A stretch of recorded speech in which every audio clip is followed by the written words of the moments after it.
আমাৰ আজি বাটুগুৰি গাঁৱত আমি সন্ধিয়াকৈ এটা আলোচনা কৰিছোঁ যে আমাৰ ওচৰত থকা দৰদৰা গাঁৱৰ আমাৰ বুদিৰাম আৰু লগত আমাৰ দুজনমান সাঁওতাল ভাইবিলাক আহিছে।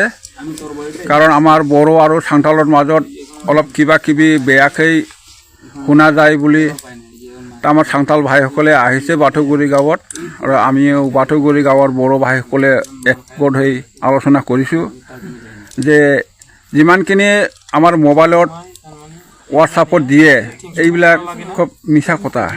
খাক বা বোলে সাঁওতাল ভাইয়ে বড়োক মাৰিলে, বড়োই বোলে সাঁওতালক মাৰিলে, সঁচাকৈ আমি বিচাৰি উলিয়ালে এইবিলাক কথাটো নহয়। আমি এনেহে ভয়ত কৰি আছোঁ। গতিকে আমি আজি আলোচনা কৰিছোঁ যে আমাৰ সাঁওতাল ভাইসকলে আহিলে বোলে আমাৰ বড়োৰ মাজত আহিছে আজি, যে এইবিলাক কথাটো নহয়।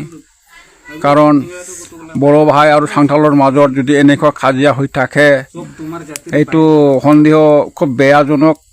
সেইটোৰ কাৰণে আলোচনাৰে আমাৰ পৰামৰ্শ হৈ আছে।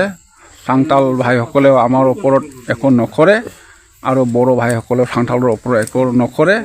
কাৰণ আমি বড়োবিলাকো সাঁওতালৰ লগত যুঁজ কৰি বড়োলেণ্ড নাপায়, আৰু সাঁওতাল ভাইসকলেও বড়োৰ লগত যুঁজ কৰি এছ টি নাপায়। আমি সুখে শান্তিৰে বসবাস কৰি থাকিম বুলি আমাৰ আজি আলহী হিচাপে অহা বুদিৰাম আৰু লগত দুজন আদিবাসী আহিছে, মোটামুটি 3জন আহিছে।